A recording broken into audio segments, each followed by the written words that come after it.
안녕하십니까.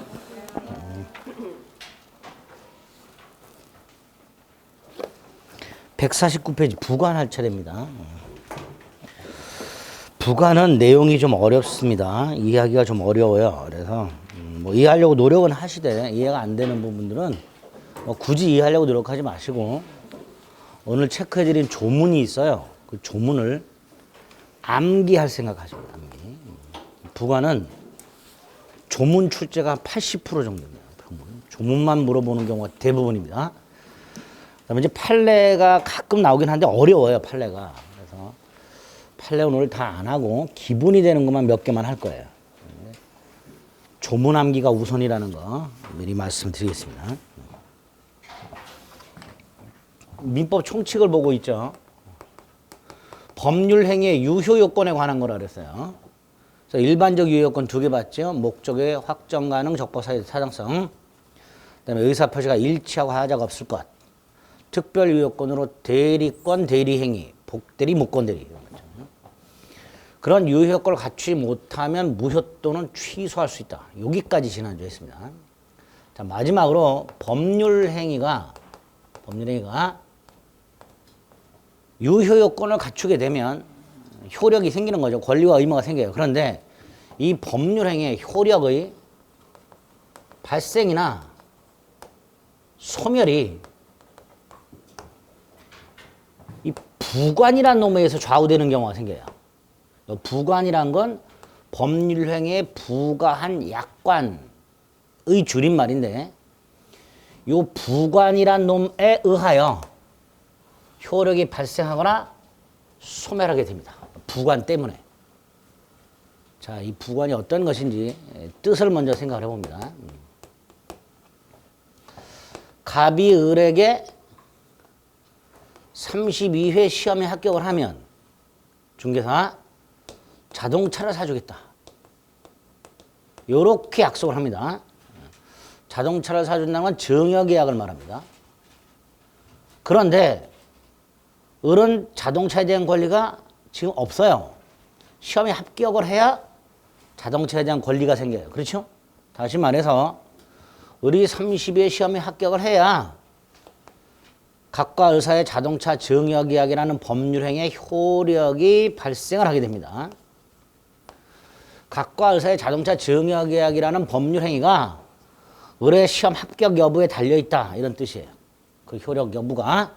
또 갑이 일단 을에게 자동차를 사주되 자동차를 사줘요. 을은 자동차에 대한 권리가 현재 생겼어. 즉 증여계약의 효력이 발생을 했어. 근데 갑이 시험에 붙으면 반납하라 그랬어요. 시험에 붙으면 자동차를 반환하라 그랬어요. 자동차를 반환한다는 것은 을이 자동차에 대한 권리가 소멸하는 거예요. 자동차에 대한 권리가 소멸한다는 것은 증여계약의 효력이 결국 소멸한다는 뜻입니다. 그래서 갑과 을 사이의 자동차 증여계약이라는 법률 행위의 효력 발생, 즉 을의 권리가 발생 또는 효력 소멸, 을의 권리 소멸, 요게 을이 시험에 합격하느냐 요 여부에 의해서 좌우가 됩니다. 이렇게 법률의 효력 발생 소멸을 좌우하는 것을 부관이라 한다. 부관입니다. 미성년 을에게 성년이 되면 차를 사주겠다. 마찬가지입니다. 갑과 을 사이의 자동차 증여계약이라는 법률행위가 성립을 한 상태에서 을이 성년이 되어야 효력이 발생하게 됩니다. 또 성년이 된 을에게 자동차를 사주되 5년만 타라. 6년? 25세가 되면 반환해라. 그럼 을은 25세가 되면 자동차를 갑에게 돌려줘야 되니까 결국 25세가 되었을 때 증여계약의 효력이 소멸하게 됩니다. 이렇게 자동차 증여계약 같은 법률행위의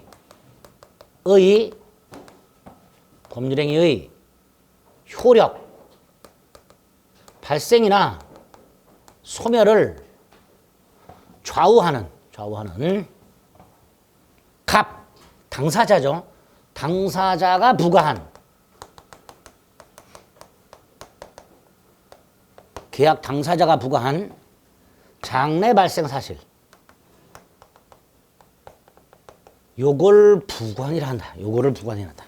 그래서 부관의 개념 요소 세 가지를 반드시 머릿속에 이해 암기를 해 두셔야 돼요. 이런 걸 학자들이 부관이라고 하자라고 약속을 한 겁니다. 그래서 부관은 법률행위 성립과는 아무 상관이 없습니다. 법률행위는 이미 성립이 됐다는 전제에서 각과서의 자동차 증여계약은 이미 체결이 됐다는 전제에서 그 효력의 발생 소멸을 좌우하게 됩니다. 당사자가 부과해야 하고요. 과거나 현재 사실이 아니라 장래 발생 사실이 됩니다. 이런 것들이 부관의 개념 요소가 됩니다. 두 번째, 종류, 위에 거, 시험 합격은 합격 여부가 불확실해요. 즉 발생 여부가 불확실합니다. 이런 걸 조건이라 합니다. 반면에 성년이 되거나 25살이 됐다. 이거는 확실하죠. 이런 걸 기한이다 이렇게 불러요. 발생 여부가 불확실한 것은 조건, 확실한 것은 기한 이렇게 불러요. 그리고 조건이 발생한 걸 조건 성취, 기한이 발생하는 걸 기한 도래 이렇게 부르고, 조건이 성취가 되었을 때 그 법률행위 효력이 발생하게 되는 경우를 정지조건, 조건이 성취되었을 때 법률행위 효력이 소멸하게 되는 걸 해제조건,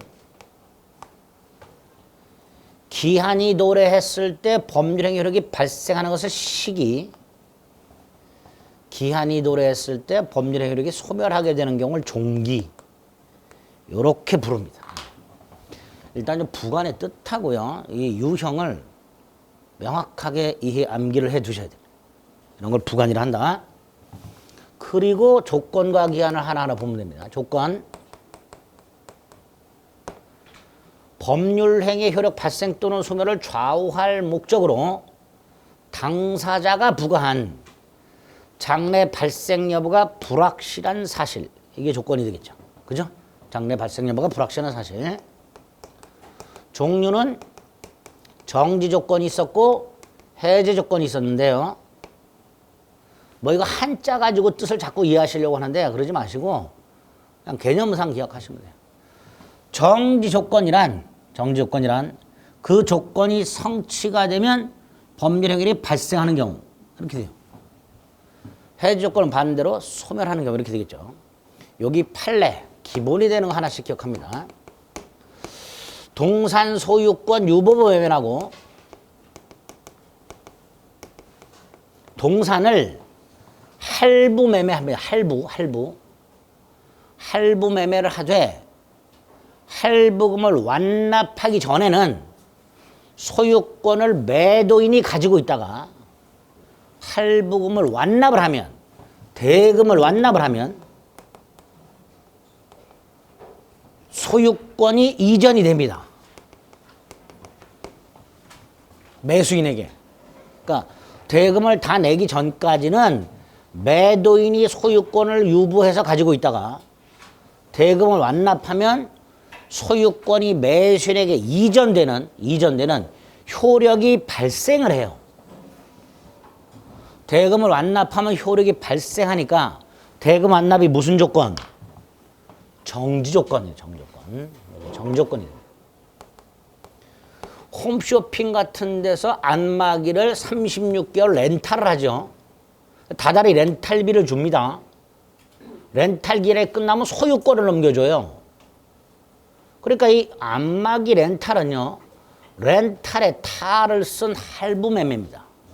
그죠? 렌탈 기간이 끝나면 소유권을 넘겨준단 말이죠. 그리고 렌탈비는 할부금이 되는 거예요. 이렇게 대금을 완납을 하게 되면 소유권이 이전되는 효력이 발생하기 때문에 대금 완납이 정지 조건이 됩니다. 그런 걸 동산 소유권 유보 매매 이렇게 불러요. 해제 조건, 효력이 소멸한다 그랬죠. 갑이 을에게 약혼을 하면서 약혼 반지를 손가락에 끼워줍니다. 약혼념을 수수. 돈 받고 끼워주진 않죠. 반지값을 바꾸 끼워줘요? 그냥 끼워줍니다. 증여입니다. 그리고 반지는 이미 을 손가락에 끼워졌어. 즉 증여계약의 효력이 발생을 했습니다. 그 증여계약의 효력이 발생한 상태에서 각과 을이 만약에 결혼을 하지 않게 되면 을은 이 반지 어떻게 해야 돼요? 돌려줘야 되죠. 간혹 가다가 도망치면 된다고 하시는 분들이 계시는데, 에? 반지 손가락에 낀 채로 잠수 타면 된다고 하시는 분들이 계시는데 안 됩니다. 돌려줘야 됩니다. 혼인을 하지 않게 되면 반지를 반환해야 돼요. 반지를 반환한다는 것은 증여계약의 효력이 소멸한다는 거예요. 증여계약의 효력이 소멸해요. 그죠?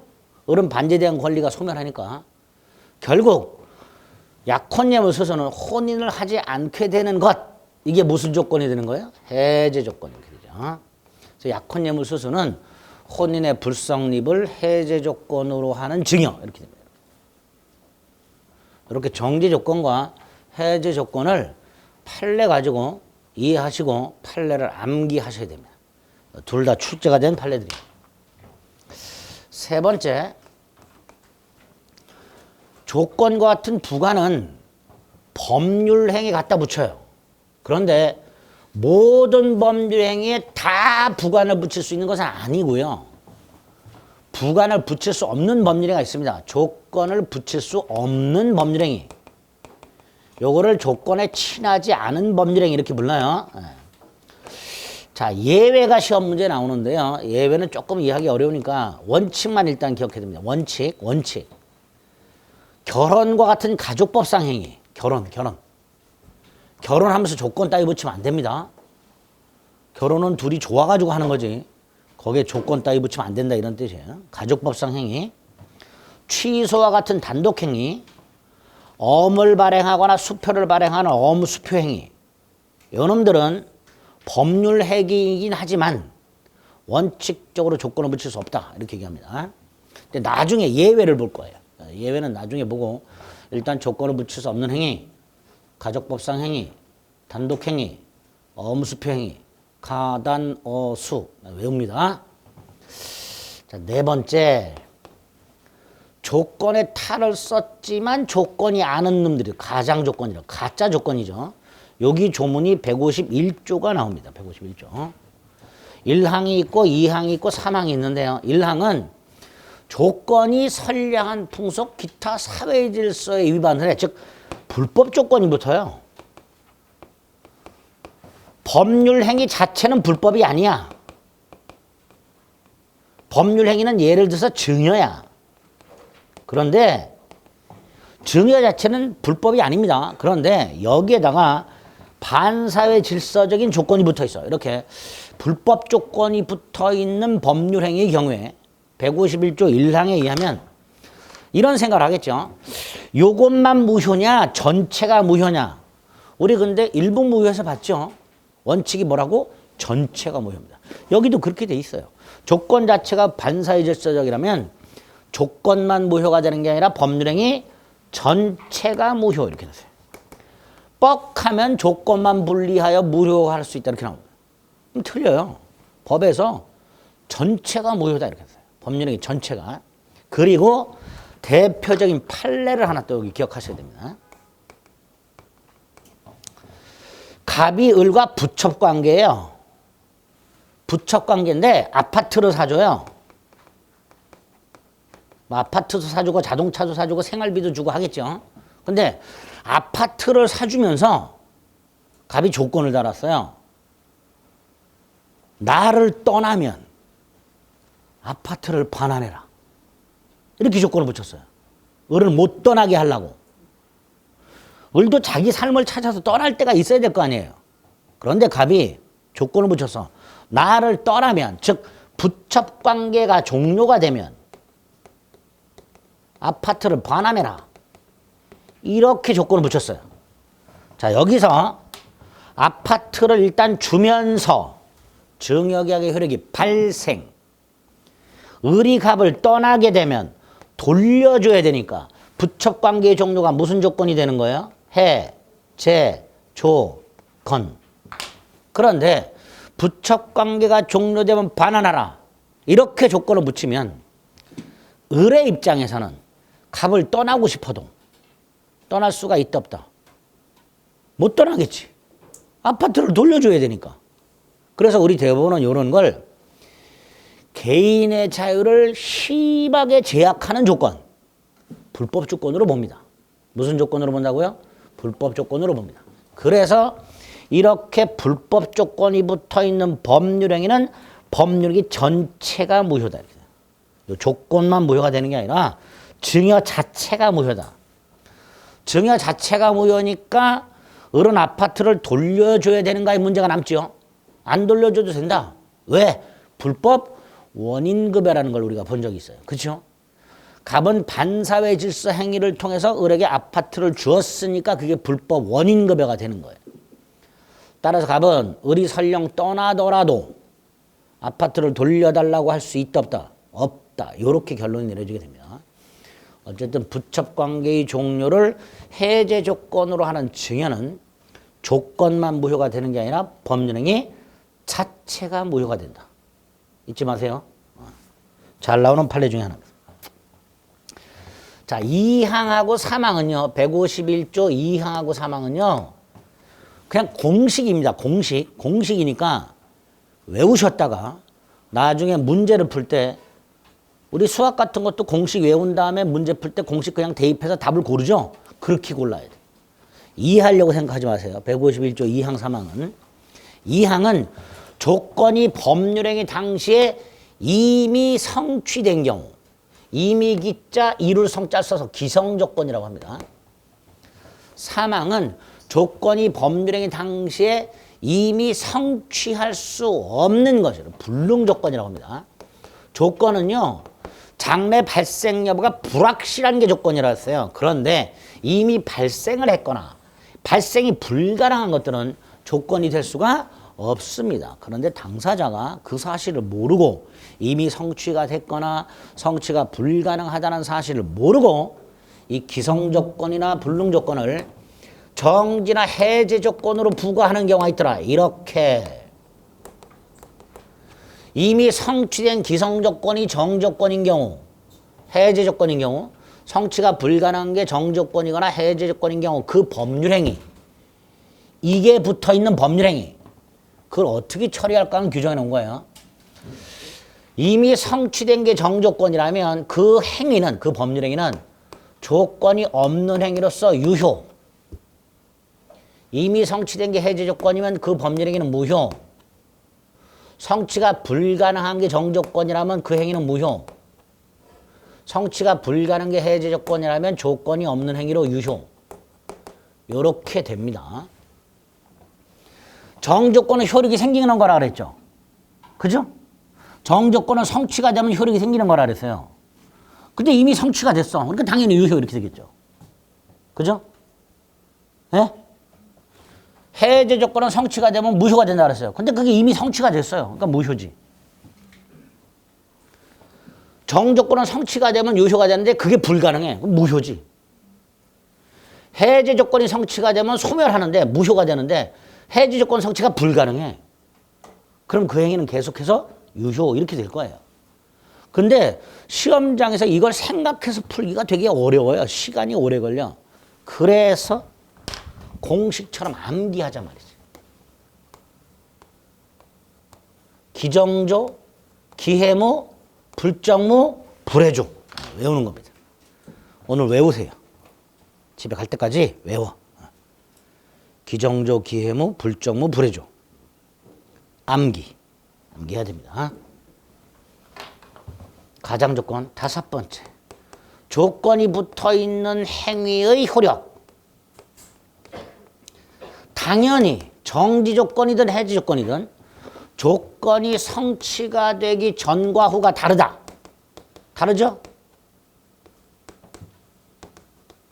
정지조건이 붙어있다면 조건 성취 전에는 무효였다가 성취가 되면 유효로 바뀌어요. 반면에 해제 조건이 붙어있으면 유효였다가 성취가 되면 무효로 바뀌어. 그러니까 조건이 붙어있는 행위는 정지 조건이 붙어 있든 해제 조건이 붙어 있든 그 조건이 성취되기 전과 후가 효력이 정반대가 된단 말이죠. 그러니까 조건이 붙어 있는 법률행위 효력을 논할 때는 조건 성취 전과 성취 후 이렇게 나눠서 이해하셔야 돼요. 자, 성취 전에 조문이 3개가 있습니다. 148조, 149조, 150조. 148조는 조건부 권리 침해 금지라고 해서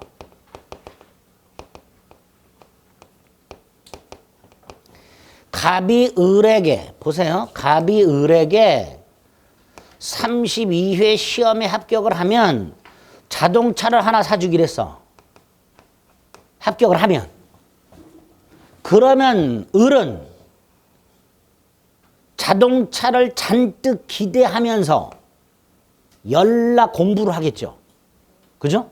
그거를 기대권, 조건부 권리 이렇게 부르면서 우리 법이 권리로 인정을 해요. 기대권이라고. 권리야, 권리. 그 권리를 갑이 침해하면 안 돼. 을이 연락 공부하고 있는데 갑이 주기로 했던 자동차를 다른 놈한테 넘겨버려. 갑은 을에게 시험에 붙으면 자동차를 주기로 해놓고 그 주기로 한 자동차를 을이 시험 붙기도 전에 조건 성취가 미정한 동안에 다른 놈한테 넘겨버림으로써 을의 기다를 무너뜨려. 그런 거 하지 마라. 그게 조건부 권리 침해 금지예요. 만약에 갑이 을에게 시험에 붙으면 주기로 한 자동차를 을이 연락 공부하고 있는데 제3자에게 팔아넘겨버리면 을은 기대가 와르르 무너졌으니 공부해서 뭐해 이런 생각하겠죠. 그러지 말고 더 연락 공부해서 시험에 합격을 한 다음에 갑에게 손해배상을 청구해라. 그 손해배상 청구의 근거가 되는 게 148조. 갑이 을의 기대권을 침해하면 갑은 조건이 성취된 후에 시험에 합격한 후에 갑에게 손해배상을 청구할 수 있게 됩니다. 이게 조건부 권리 침해 금지입니다. 148조. 조건 성취가 미정한 동안에 조건 성취로 인하여 상대방에게 생길 이익을 해하지 못한다. 이게 148조입니다. 두 번째 149조. 을이 갖고 있는 이 기대권 시험에 합격하면 자동차가 생기는 권리, 이 기대권을 일반 규정에 의해서 팔아먹을 수도 있고 상속도 되고 보존도 되고 담보로 할 수도 있는데 이때 팔아먹거나 상속하거나 보존하거나 담보로 한다는 게 무슨 뜻일까 고민 안 해도 돼요. 딱 조문만 나옵니다. 처상보담할 수 있다. 을은 시험 붙기도 전에 그 기대권을 붙으면 자동차가 생기는 그 기대권을 처분, 상속, 보존, 담보로 할 수 있다. 있다만 기억하시면 있다만. 그게 149조예요. 150조는 반신의 행위라고. 잘 보세요. 조건이 성취가 되면 어찌됐건 갑은 자동차를 넘겨줘야 되니까 경제적으로 손실이죠. 갑은 불이익해, 불이익. 을이 시험에 붙으면 자동차를 줘야 돼. 경제적으로 일단 손실이야, 갑은. 반면에 을은 공짜로 자동차가 생기니까 이익이야. 자, 이거를 조건 성취로 불이익한 당사자, 이익을 받는 당사자 이렇게 불러요. 자, 여기서 먼저 이 불이익한 놈. 조건 성취로 을이 32회 시험에 합격을 하면 자동차가 날아가는 갑. 시험에 임박하면 임박할수록 갑은 기도를 할 거예요. 떨어져라, 떨어져라. 그죠? 근데 기도하는 것까지는 괜찮은데 신의성실의 원칙에 반하여 을의 조건 성취를 방해하는 경우가 생겨요. 기도로 끝나질 않고 시험 전날 을에게 동물 마취제가 들은 드링크를 먹여서 3박 4일을 재워버려. 그럼 을은 시험을 못 보겠죠. 떨어지겠지. 이런 경우 갑이 야비하게 을의 시험 합격을 방해한 경우 조건 성취로 불이익한 당사자 갑이 신의 칙에 반하여 을의 조건 성취를 방해한 경우 이때 을은 성취를 주장할 수 있습니다. 그래서 자동차를 내놔 할 수 있게 됩니다. 이게 반신의 행위 첫 번째. 반면에 조건이 성취가 되면 이익을 받는 당사자. 당연히 을은 열심히 공부해서 정상적으로 시험에 붙어야 되죠. 그런데 을이 공부는 뒤지게 안 했는데 자동차는 탐이 나. 그래서 시험 전날 온몸에 도배를 하고 들어가. 왼쪽 팔에 민법을 도배하고 오른쪽 팔에 학개론을 도배를 해가지고 정상적이 아닌 비정상적으로 신의 칙에 반하여 조건을 성취시켜 시험을 합격을 해. 이런 경우에 갑은 불성취를 주장할 수 있다. 너 정상적으로 공부해서 붙은 거 아니잖냐. 컨닝해서 붙었잖냐. 자동차 못 줘. 라고 할 수 있게 됩니다. 이런 걸 반신의 행위라고 합니다. 조문만 나옵니다. 시험에 절대로 무슨 뭐 수면제가 들은 드링크를 먹였다는 둥 컨닝을 했다. 이거 안 나옵니다. 조문이 나옵니다. 조문이. 이해해서 암기하셔야 돼요. 세 가지. 그 다음에 조건이 성취가 됐다. 147조 1항. 정지 조건이 붙어 있는 행위는 조건이 성취한 때부터 그 법률의 효력이 생긴다고요. 정조건의 뜻입니다. 뜻이고 언제부터 효력이 생기느냐? 성취한 때부터. 계약을 한 때로 소급하는 게 아니라 성취한 때부터 효력이 생긴다. 해제 조건도 마찬가지입니다. 해제 조건이 성취가 되면 조건이 성취한 때부터 그 범죄력의 효력을 잃는다. 이렇게 됩니다. 아주 치사하게 출제하는 인간들은요, 이걸 이렇게 바꿔서 내기도 해요. 정조건 성취한 때부터 효력을 잃는다. 해제 조건 성취한 때부터 효력이 생긴다. 요 딱으로 출제하는 놈들도 있어요. 정확하게 기억하셔야 됩니다. 정지 조건은 효력이 생기는 조건이고 해제 조건은 효력이 소멸하는 조건입니다. 이렇게 성취한 때부터 효력이 생기거나 소멸함으로써 장래효를 규정하고 있는데 이렇게 할 수 있느냐? 이렇게 할 수 있느냐? 1월 10일 날 갑이 을에게 32회 시험을 합격을 하면 아파트를 주기로 했어. 을이 11월 30일 날 합격을 했어. 합격자 발표 명단에 을이 딱 있어. 그러면 을은 11월 30일부터 권리가 생기죠. 그죠? 11월 30일부터 권리가 생기는 거예요. 장래요. 그러면 이 아파트 6월 1일을 기준으로 부과되는 재산세. 이건 누가 내야 되는 거예요? 6월 1일은 누가 권리자였어요? 저 아파트? 갑이죠. 세금 누가 내야 되는 거예요?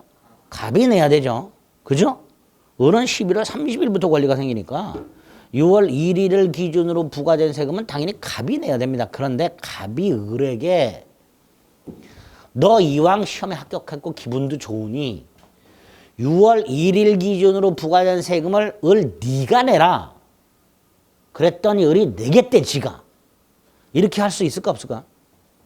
지들끼리 하는 거 막을 이유가 없지요. 147조 3항. 당사자가 그 조건 성취 효력을 소급하게 할 의사를 표시한 때는 그 의사에 한다. 당사자 합의로 효력을 소급시킬 수 있다 없다? 있다. 그게 147조 3항이 됩니다. 이렇게 조건 성취 효력을 조문 기준으로 암기하시면 됩니다. 여기까지가 일단 기본이에요. 147조부터 151조까지 조문 5개 달달달달 암기하세요. 그다음에 이제 아주 이제 판례 조금 어려운 게 나와요. 조건은 오늘 여기까지. 기한.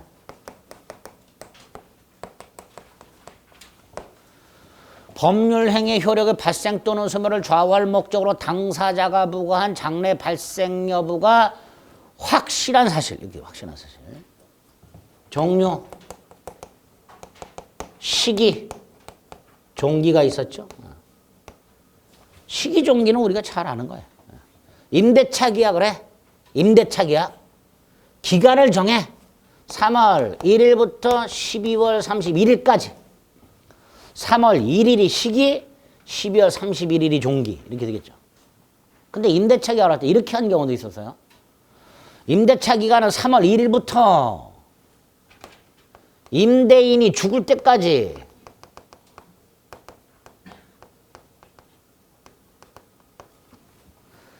12월 1일, 12월 31일 이건 날짜가 정확하죠. 확정돼 있죠. 그런데 임대인이 사망, 죽는 날짜 정해져 있어요? 안 정해져 있어요? 안 정해져 있죠. 근데 죽는 건 확실하죠. 언젠지 모르지만 죽는 건 확실하죠. 기한이에요. 위에 걸 확정기한, 밑에 걸 불확정기한 이렇게 불러요. 그래서 기한은 확정기한과 불확정기한으로 나누기도 합니다. 확정기한은 날짜가 정해져 있는 거, 불확정기한은 날짜가 정해져 있지 않은 거. 가끔 가다가 임대인 사망이란 게 확실한가요? 불확실한가요? 그럼 불확실하다고 하시는 분들이 계셔. 그럼 얘는 뭐 불사인이요? 뭐요? 예? 임대인 사망은 확실해요. 사람은 언젠간 죽어 반드시.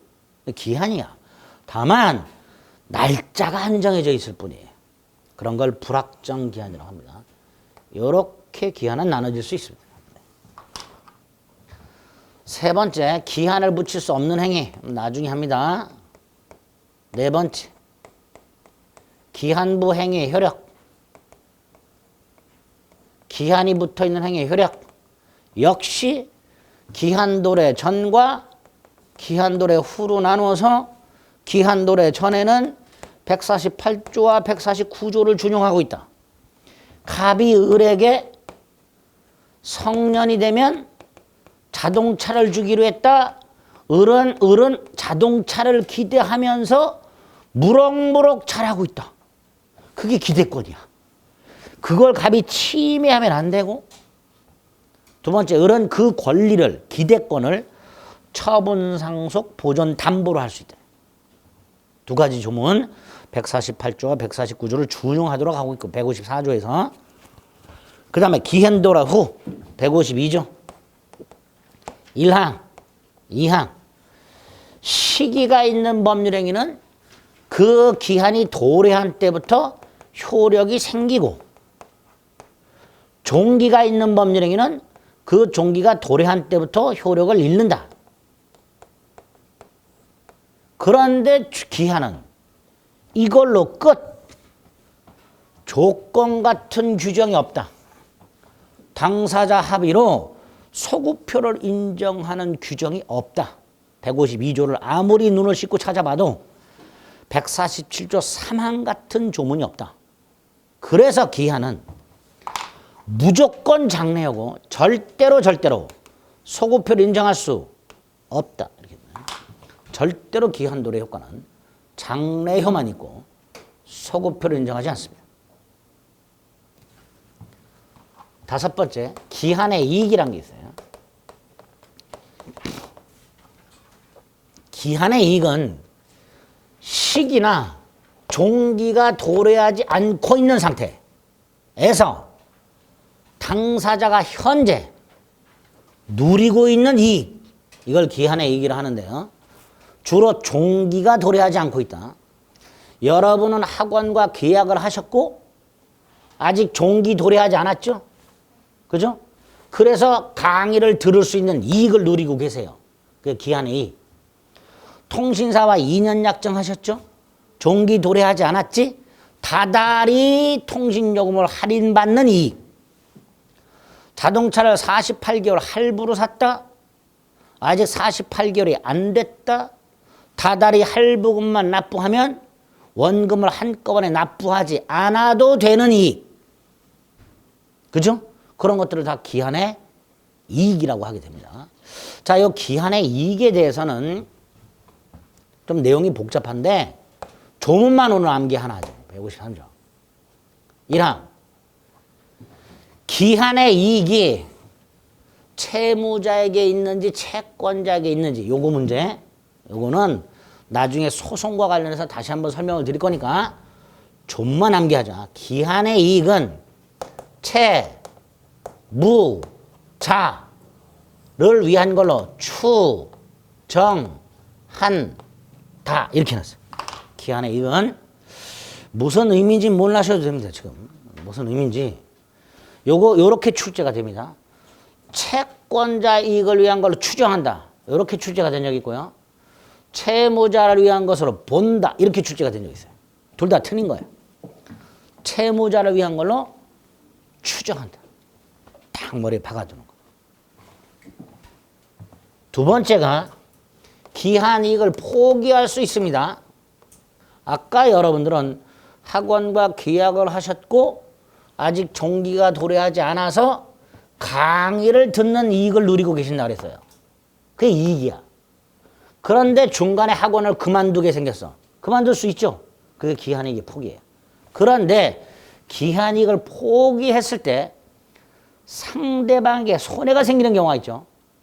있단 말이지. 그래서 나는 기한이익을 포기할 수 있지만 상대방 이익을 해야지는 못한다. 이렇게 돼요.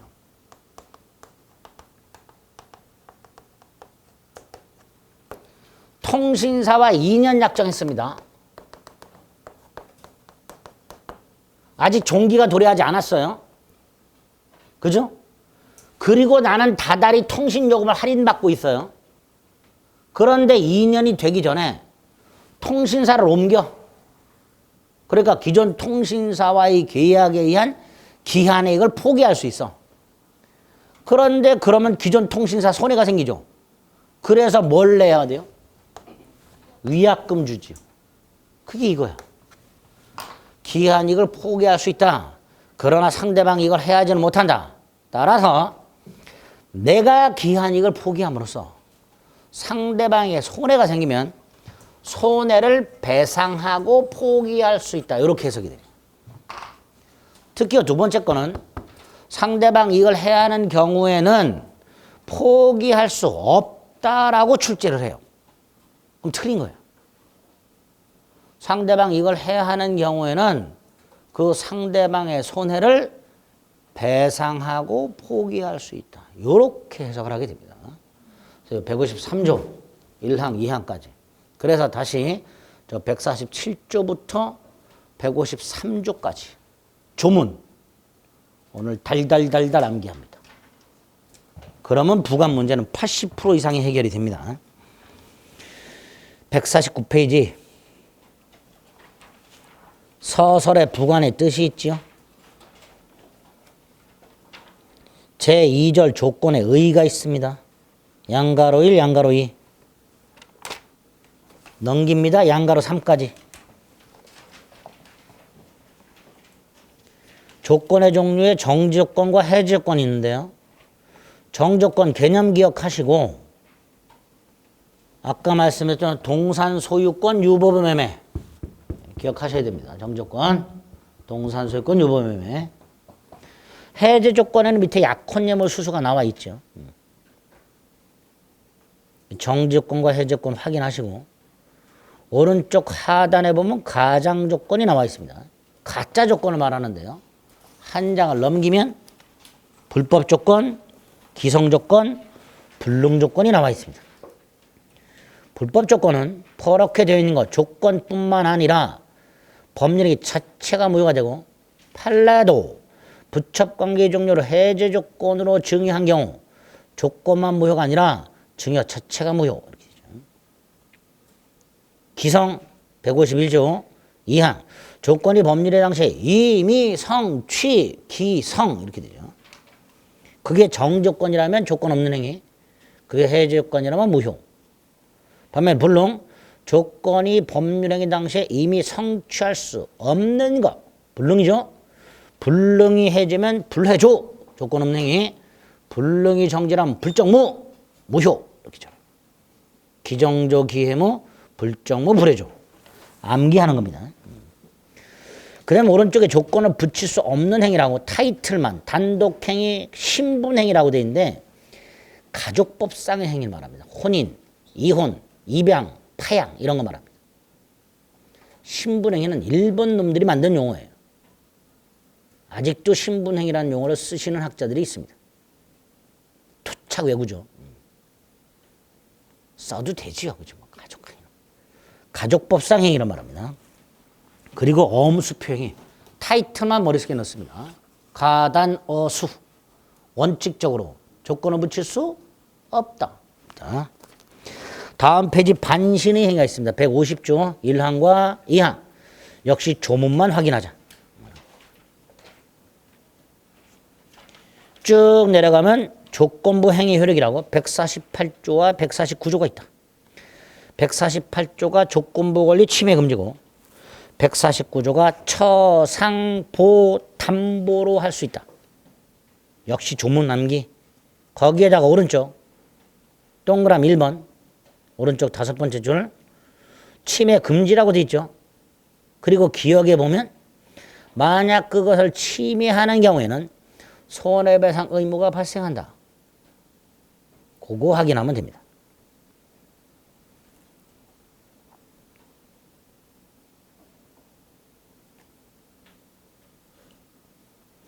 그 다음 밑에 147조 1항, 2항, 3항.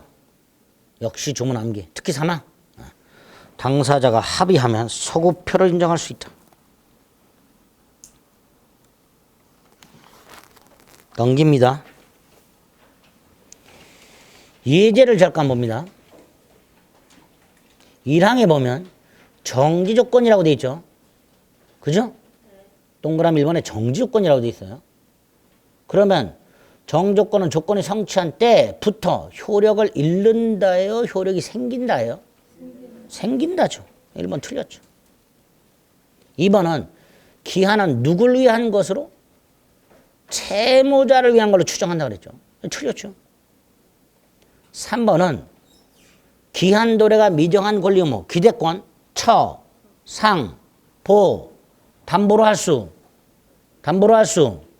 있다 그랬죠. 틀렸죠. 5번 조건이 법률에 4번 법률에 당시 이미 성취 기성이죠. 기성인데 해제래. 기, 해, 무효로 한다. 이게 답이죠. 이렇게 그러는 거야. 이렇게 그러면 돼. 이거를 이해해서 풀려고 생각하고 또 생각하고 남들 답 4번 4초 만에 빡 찍고 넘어가는데 혼자서 5분 동안 고민해. 막 머릿속으로 생각하고 말이죠. 갑이 이렇게 32에 시험에 합격을 하면 차를 사주기로 했는데부터 시작해가지고 엉뚱한 거세요. 그러지 말고 외우면 돼요. 5번 147조 3항 당사자가 조건 성취 효력을 성취 전에 소급하게 할 의사를 표시한 경우에는 그 의사에 의한다 그랬죠. 틀렸지. 5개가 다 조문이에요. 그죠? 조문 자체가 시험 문제 주로 나오니까 암기하시면 돼요. 기한. 밑에 의가 있고 종류가 있습니다. 시기종기, 확정기한, 불확정기한. 그리고 오른쪽 4번에 보면 기한도래 전과 기한도래 후로 나눠져 있고 기한도래 후 152조가 있으며 맨 밑에 절대로 기한도래는 소급표가 인정되지 않는다는 게 나와 있습니다. 그리고 다음 페이지 기한의 이익이라고 해서 153조 1항과 2항이 있습니다. 거기까지. 됐죠? 오른쪽 하단에 보면 핵심이라고 해서 판례가 있어요. 이게 부관에서 제일 어려운 부분이에요. 괜히 집에서 공부한다고 이거 보시면 안 됩니다. 나중에 설명드릴 테니까. 괜히 읽고 나서 멘붕 오시면 안 돼. 체크만 해줍니다. 요 정도. 부관. 그래서 민법 총칙 끝이 났습니다. 넘기면 물권법이 나오네요. 제2편 물권 1장 물권법 서론, 2장 물권의 변동. 요 두 개가 물권 총론이고요. 점유권부터 담보물권까지가 물권 강론입니다. 강론에서 10문제에서 11문제, 총론에서 3, 4문제 보통 이렇게 나오죠. 법률행위, 계약 따위를 했다, 유효하다, 권리가 생긴다, 그 중에 대표적인 건 물권. 이렇게 되죠. 그래서 물권을 보는 거예요. 법률행위가 유효하려면 어떤 요건을 갖춰야 되는 걸 본 거고, 그게 유효하다면 권리가 생기는데, 그 권리 중에 대표적인 게 두 개가 있다. 물권하고 채권. 그 중에 이제 물권을 보는 거죠. 총론과 강론이 있다고 말씀을 드렸고, 총론은 두 동의가 있습니다. 물권 일반론과 물권 변동론이에요. 물권 변동이란 건 물권의 취득, 변경, 소멸을 말하죠.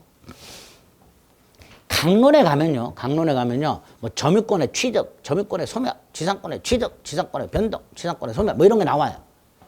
개개의 권리의 변동, 그건 강론 가서 보는 거고요. 그러니까 강론에 가면 그 권리의 특유한 변동 사유가 나와요. 특유한. 지상권에만 특유한 거. 그래서 무슨 법정 지상권 이런 게 나와요. 그러니까 개개의 권리를 갔을 때는 그 권리의 특유한 변동 사유를 따로 주목해서 보면 되고, 총론에서는 물권의 공통적인 변동 사유, 점유권이든 소유권이든 지상권이든 공통적인 변동의 모습, 요걸 보면 됩니다. 이렇게 두 덩어리로 나눠져 있다. 여기서 한 문제, 여기서 두세 문제. 이렇게. 물권 일반론에서는 첫째 물권의 뜻과 물권의 특징. 물권의 주체, 우리 시험범위 아닙니다. 객체, 역시 시험범위 아닙니다. 종류, 여기부터 우리 시험범위입니다. 물권의 종류. 다섯 번째, 물권의 일반적인 효력이라고 해서 물권이라는 놈이 공통적으로 가지고 있는 효력이 있어요. 두 개가 나옵니다.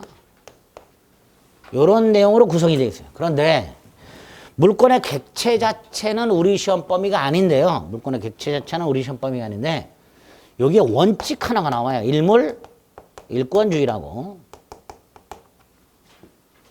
물권의 종류 185조가 나옵니다. 물권 법정주의라고.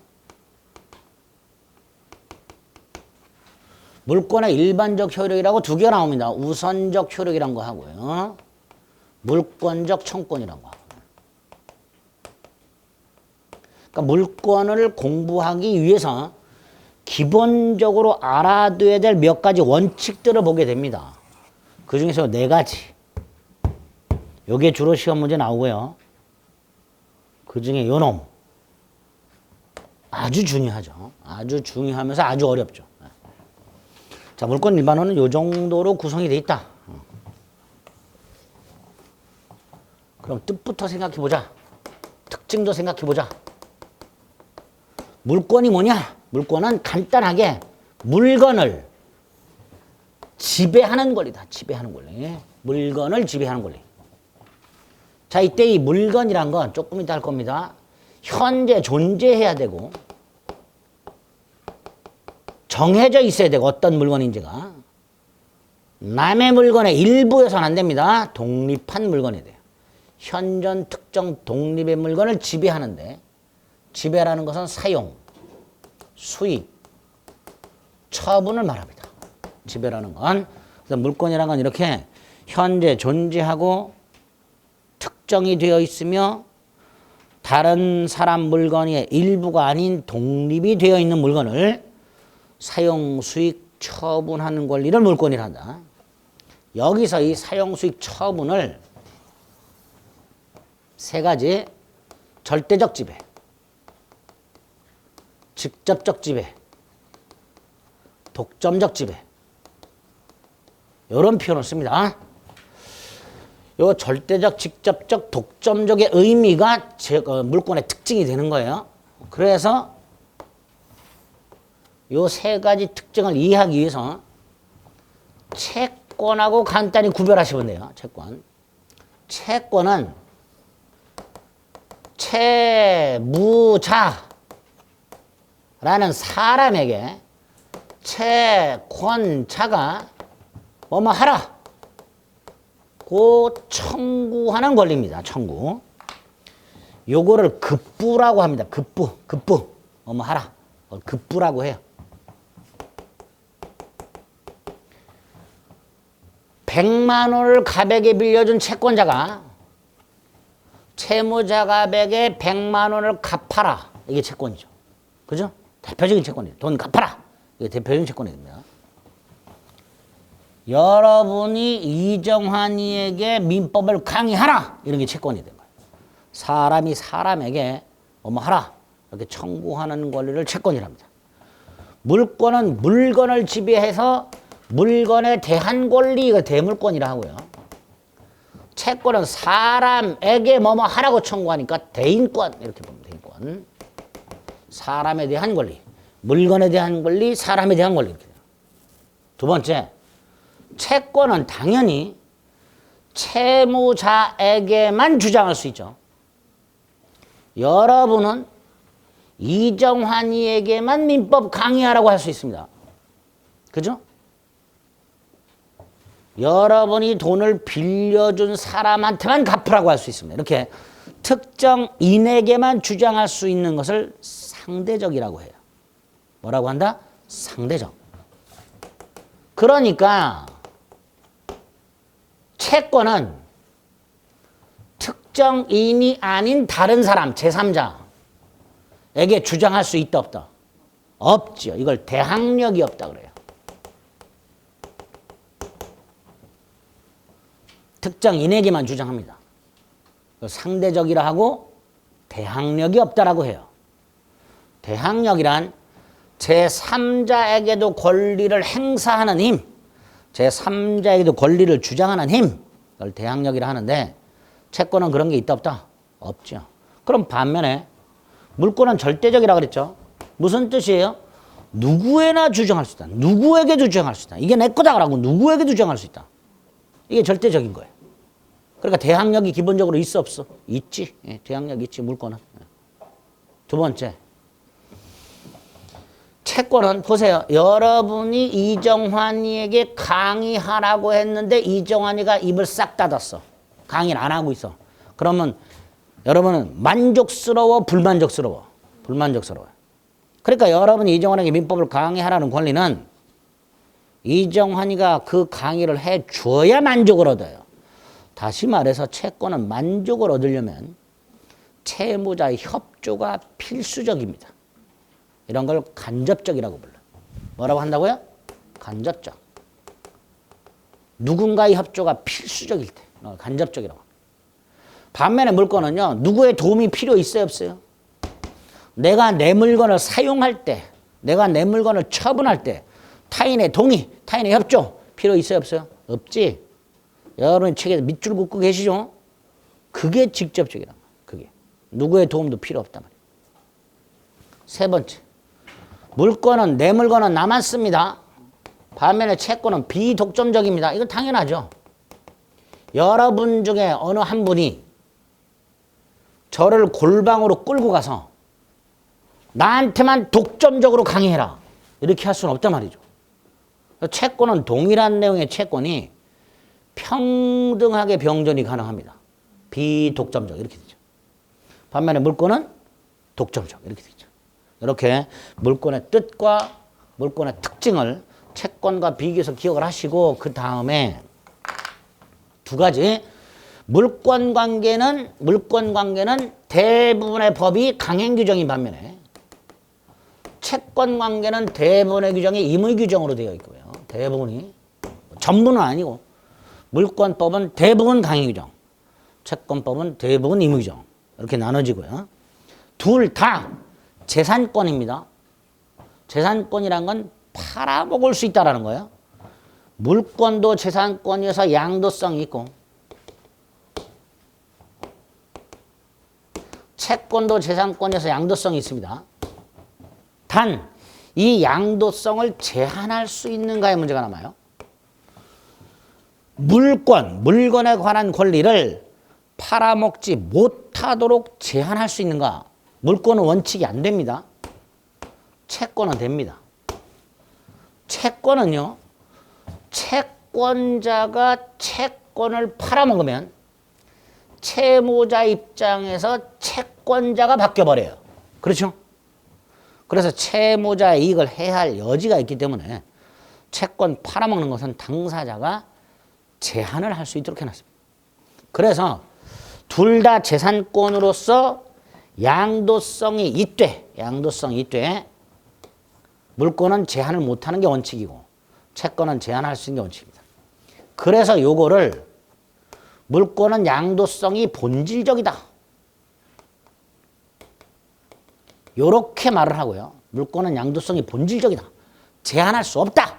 본질적이다. 이렇게 말을 하고요. 채권은 양도를 제한할 수 있으니까 양도성이 비본질적이다. 이렇게 말합니다. 물권은요, 양도성이 주 메뉴가 되는 거고요. 채권은 양도성이 사이드 메뉴가 되는 거예요. 부차적인 거예요. 이렇게 양도성이 본질적이다, 비본질적이다 이런 말을 쓰게 됩니다. 물권의 뜻을 요 정도 채권과 비교해서 기억을 하셔야 됩니다. 물권의 주체는 인, 사람인이고요. 이 인에는 둘이 있다. 자연인과 법인이 있다. 자연인. 산에 들어가서 혼자 사는 사람을 말하는 게 아니죠. 우리 같은 사람을 말합니다. 반면에 법인은 법으로 사람처럼 취급하는 단체, 사단법인이 있고요. 법으로 사람처럼 취급하는 재산이 있습니다. 재단법인. 사단법인은 단체에다가 인격을 부여한 거고 재단법인은 돈에다가 인격을 부여한 거예요. 재산에다가. 그런데 우리나라에서 법인이 되려면 반드시 법인 설립 등기를 해야 됩니다. 사람으로 치면 출생신고를 말합니다. 사람 출생신고를 하면 주민등록번호가 생기죠. 법인도 설립 등기하면 법인 등록번호가 생깁니다. 이렇게 법인이 되려면 반드시 설립 등기를 해야 됩니다. 여기서 설립 등기하지 않은 단체가 나와요. 비법인사단이라고. 비법인사단은 권리의 주체가 될 수가 없지요. 그렇죠? 권리의 주체가 되려면 이 두 놈만 되니까 설립 등기하지 않은 단체는 권리의 주체가 될 수가 없습니다. 그래서 나중에 공동소유를 가게 되면 총유라는 게 하나 나오게 됩니다. 총유. 그때 가서 다시 한번 보겠습니다. 어쨌든 권리의 주체는 이렇다. 세 번째, 권리의 객체. 권리의 객체는 물건이고 물건의 분류 중에 부동산과 동산만 구별하자. 물건은 크게 부동산과 동산 또는 주물과 종물 또는 원물과 과실 이렇게 나누는데요. 우리 시험법이 아니야. 98조부터 101조까지 규정이 있는데 감사하게도 우리 시험법이 아니에요. 그래서 필요한 것만 딱 99조 부동산과 동산. 동산은 부동산 이외의 물건. 부동산은 토지와 그 정착물. 요게 부동산. 여기서 조심하실 게 정착물이죠. 토지에 단단히 뿌리박고 있는 물건 중에서 건물은 토지와는 별개의 독립한 부동산. 건물 이외의 정착물은 원칙적으로 토지의 일부. 요거 머릿속에 일단. 그래서 우리 민법상 부동산은 두 개. 토지하고 건물. 이게 원칙.